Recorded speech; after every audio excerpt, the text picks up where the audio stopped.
Hey, what's up to everybody out there? Welcome to another edition of the Roundtable Talk. I am your host, C Money, and in this episode, we're doing the recap of my visit to Warner Robins, Georgia. Why, I visited a couple of days ago. Excuse me if, you hear me sniffing and stuff. I'm just coming off, a little mini cold. Um, but overall, let's get right into it. As you know, a few days ago, I visited the great city of Warner Robins, Georgia, where a friend of mine who's from South Florida and his family moved up there, and I came to visit, not only just for them, but I also want to intake the city and see what the city is all about, and all about the city. I end up taking the intercity bus company, which is Flixbus, the only bus that goes into Warner Robins, Georgia. Warner Robins, Georgia is one of the historical cities out there because it does have an Air Force base, which is Robins AFB, which is automatically Robins Air Force Base. And the city is one of the few largest, I believe, if I'm not mistaken, it's one of the largest cities, not the main largest cities, but it's in the category, I think, one of the few largest cities in Georgia, because Georgia has a lot of small cities, but it's not the main largest city. Of course, the largest city will probably be Atlanta. It's a few larger cities. We're gonna get right into it.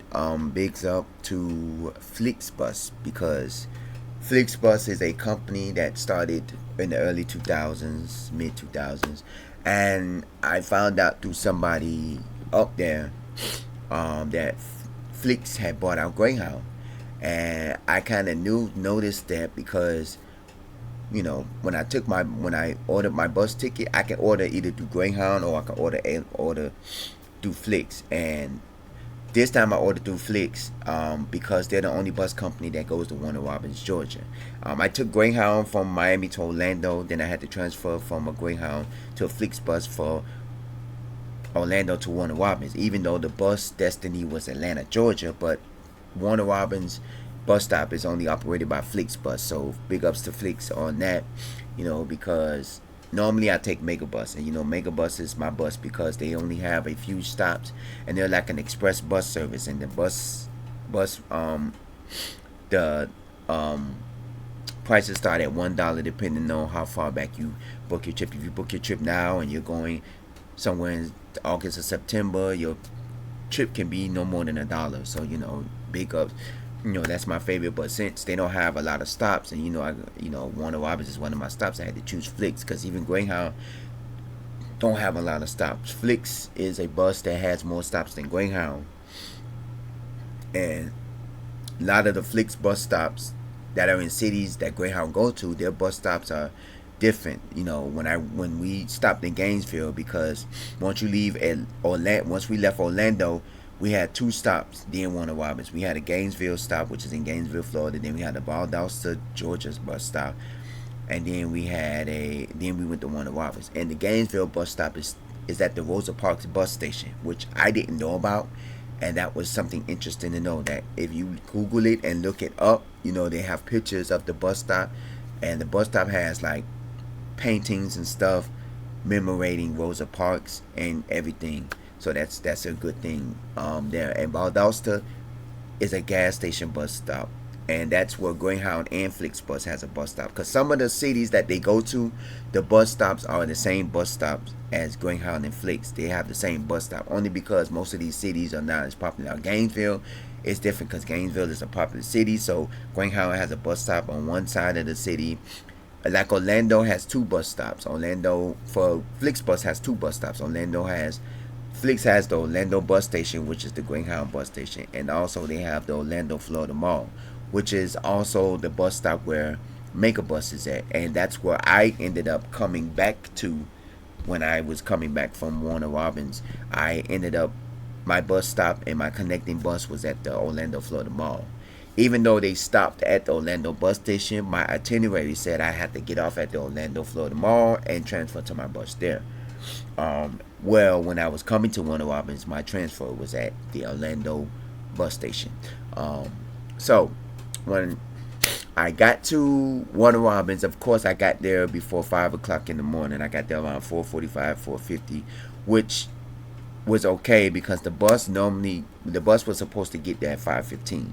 But I noticed with Flixbus, they have it where if all the passengers that are supposed to be getting on at that particular bus stop and they're there, they have the right to pull off. They don't have to wait till the exact departure time, because it's not like they're because I've seen it. If you get to Gainesville and there's 5 passengers getting on going to Atlanta, and all 5 passengers are there, and you're 15 minutes ahead of schedule, you don't have to wait those 15 minutes to pull off because there's like nobody there. But if all the passengers are not there, technically they have to wait till the departure time. If they're 15 minutes ahead of schedule and they're missing a passenger, they have to wait those 15 minutes because that passenger could be on the way. Even though they tell you arrive at least 20 minutes prior to your bus departure, some people, I've seen where the bus will be there and they'll be running for the bus, or sometimes the bus pull off and they running for the bus and stuff. I've seen plenty of things happen.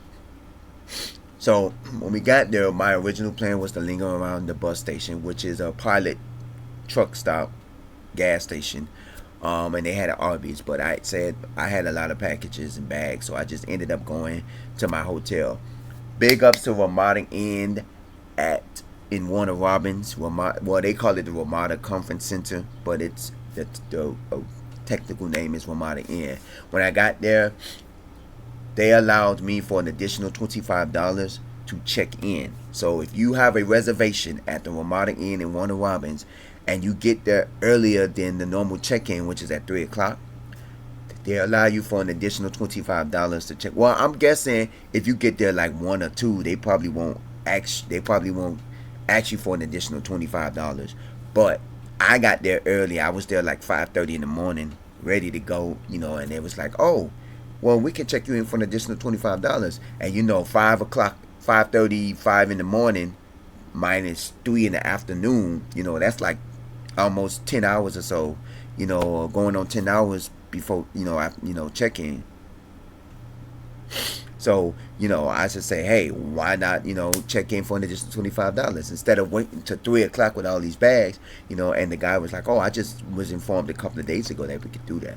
And I think the reason why, because a lot of those hotels, they don't get a lot of business in these small cities like Warner Robins, Kathleen, Georgia, Perry, Georgia, a lot of Byron, Georgia, Macon, Fort Valley. A lot of these hotels don't get a lot of business. And there are mainly 5 reasons why these hotels are here.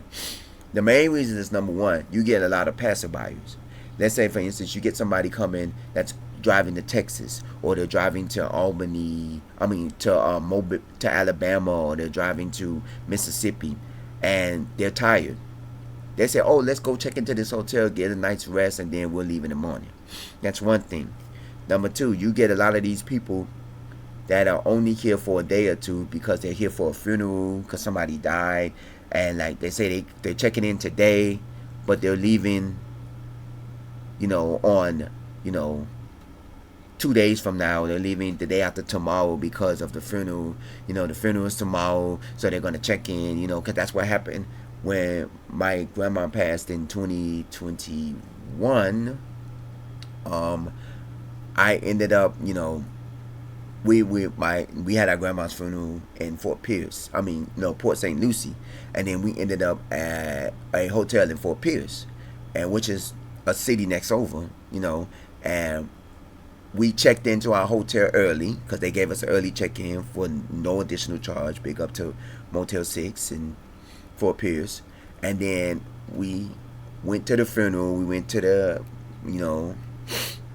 repast and everything. And then everybody went out to eat and stuff like that. We stayed the night. And then the next day we checked out and went home. That's basically what's up. And then also you got local people that don't live alone, and they other significant others don't live alone, so they want to spend time with each other. So they get a room, and then they go into the rooms for a day or 2, and then you have that. Or you're here for a family reunion. Some people are here for a family reunion. They'll come in, stuff like that, and stuff like that. So when I got there, I didn't know, and I noticed it afterwards when I went online to look. My room had a walk-in shower, And I was like, why does that have the walk-in shower? And I thought that was the new thing that they have up here. But when I was checking out, the lady told me you ended up picking a mobility accessible room, which is a wheelchair room. And I said, oh my God. So when I went online and looked it up afterwards, I was like, yes, I did. It said mobility accessible room, which is where the floor is a walk-in shower. You know, they don't have tubs. The other rooms had tubs, and I was like, what? So yeah, and I didn't have a shower curtain. I didn't have a microwave. So I told them, and they was like, oh, how long you staying here? I said I was here till Tuesday, which the day I was departing. They was like, oh, you're getting a microwave. Now, the shower curtain I was supposed to have. But the microwave, they told me, you know, a lot of the rooms, they don't come with microwaves because a lot of these people, they only stay for 1 or 2 days, and there's no purpose of having a microwave. Like I say, there's most people that come here and they just spend one night here at the hotel and then they leave the next day. So what's the purpose of them having a microwave? And some of these people, they don't need it because they just, you know, eat and everything. They you know, they don't come here to eat. They come here to rest and sleep, and then they get up and go, you know. My hotel was about maybe 20 to 30 minutes, maybe probably 20 minutes away from I-75. You know, and everything. There are 3 major roads in Warner Robins. I was told of 2 of them, but then one of my rideshare drivers told me there was another one. The main 3 was Russell Parkway, Watson Boulevard is where my hotel sits on, and State Road 86, which connects both of them. And State Road 86 is also where you can get to the Museum of Aviation and also to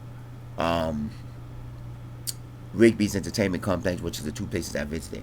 And Watson Boulevard is the street that has mostly everything on it. It's from the City Hall, from the mall, because where my hotel sat at, when you go out, if you go left of my hotel and go down, you're going to City Hall. If you go right towards my hotel and go down, you're going towards the Houston Galleria Mall. I don't know if I'm saying it right. I don't know, because I thought it was Houston Galleria Mall, but my friend that I visited was like Houston Galleria Mall, and Houston, I think it's Houston Galleria Mall. But and there was 3 things that I was supposed to do while I was up there, and I conquered everything.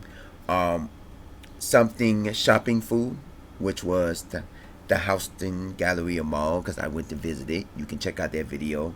Something historical, which was the Museum of Aviation. And I also did 2 parks. I did the Wellston Park, which is a dog park / nature trail. And I also did the Fountain Park / Wellston Trail. And then something entertaining, the Rigby's Entertainment Complex. Now, I did all that. Now, originally I wasn't going to go to the Museum of Aviation because, you know, I was just like my friend, you know, I don't too much care about planes and stuff like that.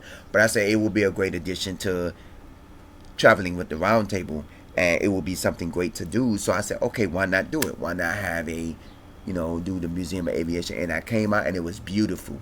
Granted, I did not visit all of the buildings. There was one building that, if you look in the last video that the lady was telling me about, there was one building that I did not get to visit, but it was hard because she said, because the Museum of Aviation was closing in 15 minutes, and so I couldn't, I didn't know where the building was, and I was trying to go, rush to get, so I said maybe next time if I do come back, I'll probably visit that building, but I highly doubt I would go back to the Museum of Aviation, because from what I did my research, it is one of the most busiest museums and attractions outside of Atlanta, because Atlanta, Georgia is one of the most busiest and attractive cities in the state of Georgia, and one of the museums outside of Georgia is here. I've looked up Macon. Macon has a lot of places in Georgia. I'll probably be visiting Macon, because Macon has a lot of museums. They have the Tubman Museum, which is dedicated to Harriet Tubman. They have the Little Richard Museum, which is the house that Little Richard was born in, because he was from Macon, Georgia. And they had a lot of other stuff as well there too. But I didn't visit there. I visited Warner Robins. Okay, now I'm going to give you my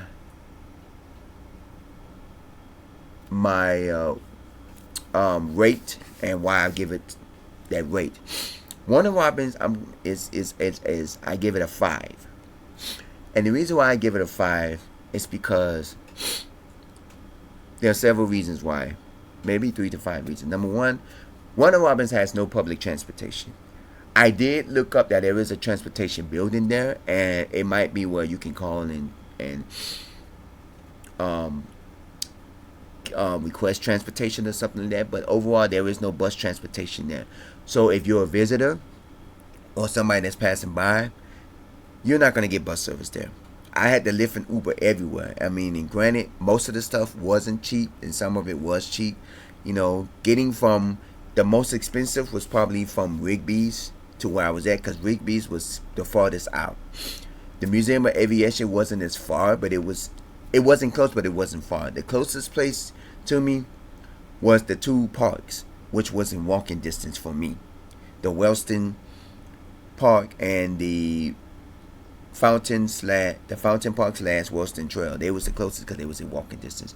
Now, Galleria Mall had to be in the closest Uber rideshare location for me because it wasn't as far. But the second closest will probably be the Museum of Aviation. Then the third will be Rigby's, because I had to leave Museum of Aviation and go further out more to get to Rigby's. It wasn't like I had to go back towards my way because Rigby's was further out. Yes, they don't have public transportation there. That's one thing.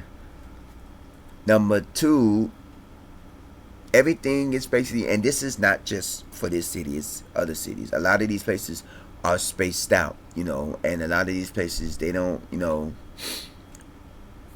have everything spaced out, where my hotel was, when you walk out of the hotel and walk out of the lobby, across from the parking lot, there's a Burger King. But the only thing about that Burger King right now, that the inside was actually closed because they was renovating, and only the drive-thru was open. Because they had a sign that say drive-thru open during construction. So I guess the only thing you could do is do drive-thru. So if a person who didn't have a car wanted to get something to eat, you couldn't go to that Burger King at the present time. And that was the first Burger King I've seen in a while. They're building a play area on the outside.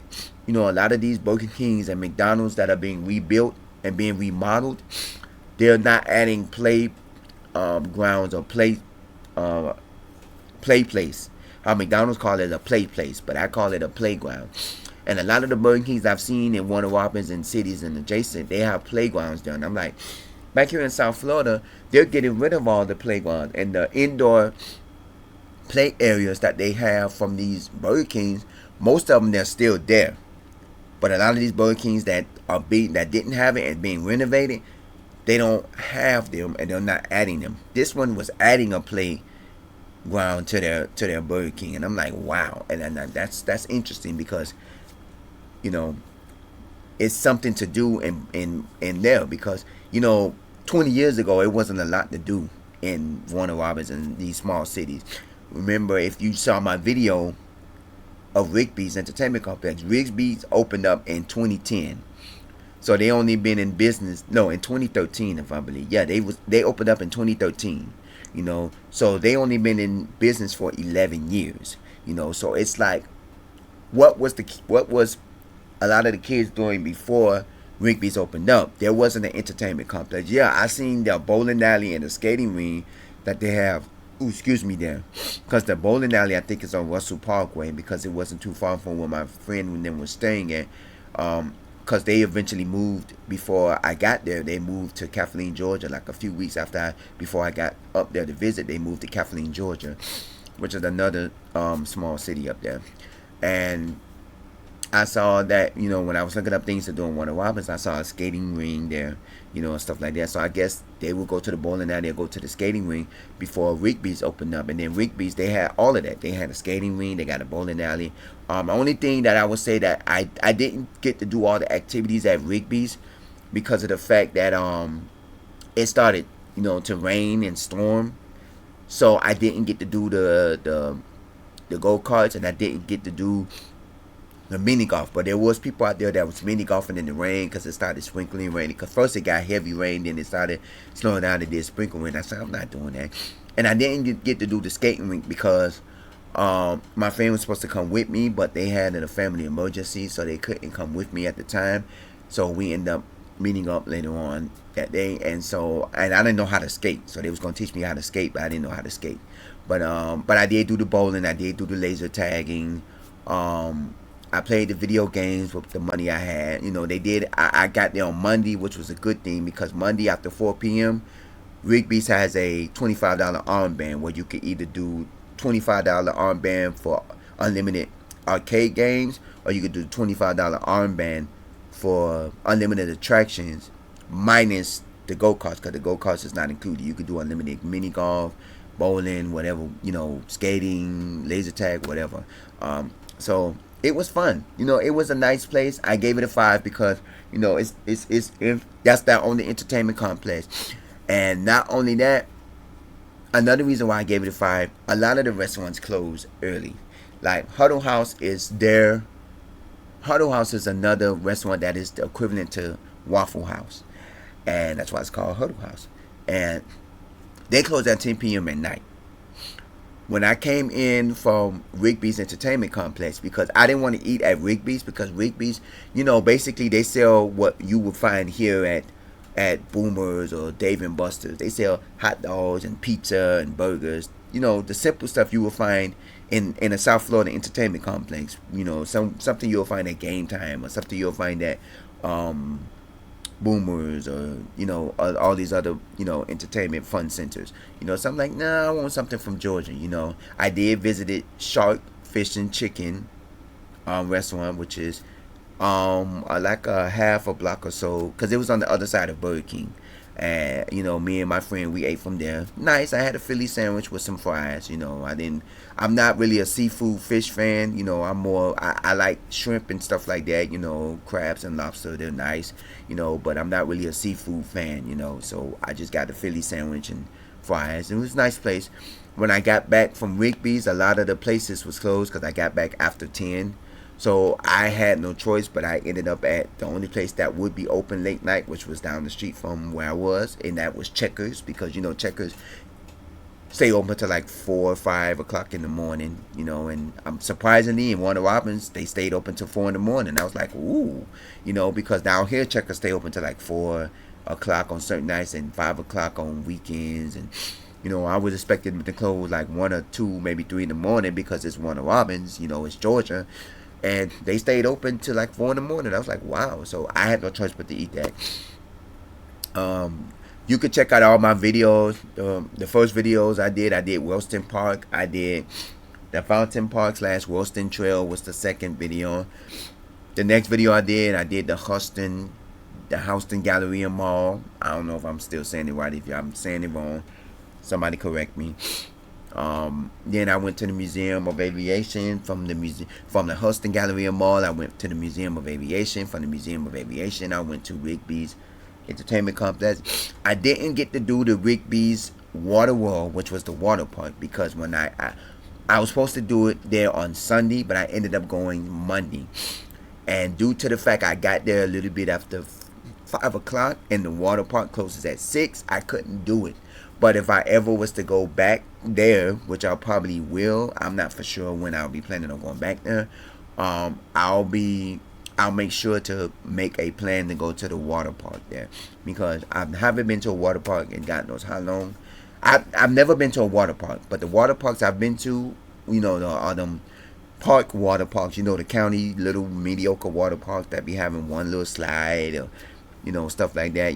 The city parks. It's not like Rapids Water Park in West Palm Beach, or Rigby's Water Park, or Aquatica and all that stuff. A lot of these big name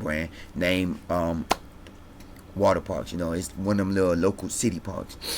And Rigby's is not a city park. That's an actual water park. So, But overall, like I said, I gave it a 5, mainly because there's no public transportation. Now, if they would have had public transportation, I probably would have took their public transportation. Because for me, I'm a huge fan of public transportation when it comes to visiting cities. And the reason why, because number one, public transportation gives you a more outlook and a more view of the city. If you driving when you're visiting or out of town, 9 times out of 10 you're just going to go from the place you're at to your destination.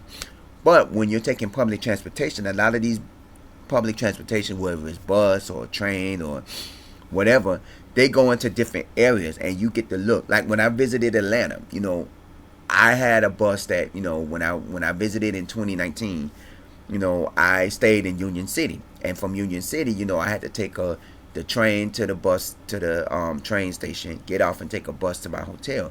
And my bus went through residential areas, and I got to see a lot of residential areas, and I got to see a lot of houses, and it was like I was on a tour bus. And a lot of these buses, they don't just go straight from here to this. Like say for instance, they had a bus that went from, that was going to the Museum of Aviation. They ain't gonna have no bus that just take you from here and just say, oh, we're going to the museum. No, they're going to go through certain areas of the city because people are going to want to get on that bus. That's the same thing down here in Miami-Dade. There are buses that go through certain areas from where you get picked up at. They go through certain areas before they get to their final destination. They don't just go from pick you up and then just go straight to the destination. No, because you got to get through certain cities to go through, to get to your destination. Say for instance, you're going from the Liberty City area to get to downtown Miami. There are buses that'll take you downtown, but they have to go through certain areas. They may have to go through Overtown or Attapata, or they may have to go through Midtown or stuff like that to get to wherever you gotta go. And the same thing in a lot of cities. So I look at it as if, okay, this is this and everything. But for overall, I enjoyed my stay. I want you to check out my videos, about my overall cap. It was an enjoyable stay there in Warner Robins. I loved it. I appreciated it. It was nice. It was good. I had to Uber everywhere. I couldn't get on public transportation, which was a red flag for me, but it was okay. And I also enjoyed, visiting the Museum of Aviation. I also enjoyed visiting, Houston Galleria Mall. Even though it wasn't a big mall, it was only a few, like less than a 30-minute walk. We did that in under 10 minutes. We walked the mall in under 10 minutes. And, but if you do a thorough shopping of going inside the stores and stuff, you can do those walking in under 30 minutes. I did visit one of my favorite stores, which is FYE. I told you there's only one FYE in South Florida, which is in Cold Springs Mall, which is in the northern part of Broward County / Fort Lauderdale. I went in there, and I went to Rigby's Entertainment Complex. Big up to Ramada Inn. I did give them a review on my hotel website where I book my hotels and traveling information, and I also gave them a review on Google. They showed me much love. They showed me much thing. The only thing I didn't like about it, if you do go there, please stay away from certain parts of the pool, because the pool is 3 feet and it goes from 3 feet to 9 feet. And I had to question them about why did they have a pool that's 9 feet. And there are a lot of places that I have seen that has pools that go up to 8 feet. Because me and a friend of mine was hanging out the other day, and then we saw a place where they had a pool that goes up to 8 feet. And I'm like, what? And my friend was like, yeah, I can swim. I said, I can't swim. So I told them, why do they have it? But they say, talk to the developers that develop the pools. Yeah, some of these pools in these hotels goes up to 8-9 feet, and so that's for the swimmers. So if you can't swim, like myself, it is, I'm sorry to say. But overall, check out my videos. I greatly appreciate it if you watch it. Comment at the bottom of this page if you have any information, or if you know anything that you would like to contribute about Warner Robins. I didn't know about Warner Robins till my friend moved up there and I knew about it. There's a lot of cities in the areas I didn't know. Kathleen is where they're living at now. That's another city. I knew about Perry, Florida. I know about Macon. Fort Valley I didn't know about. Byron, Georgia is where my bus stop is at, even though the bus stop is the Warner Robins bus stop, but the bus stop sits in Byron, Georgia. There's a lot of things to explore about Warner Robins. If you want to know more about Warner Robins, you can Google it, look up their website, take intake. There's not a lot of things to do in Warner Robins, but there are lots of things to do when you're there. You may not have a billion things to do like in Atlanta or in other cities, but there are things to do there if you would like to go. The Museum of Aviation is free. Rigby's Water Entertainment Complex is free to get in, but you do have to pay for the activities and stuff like that.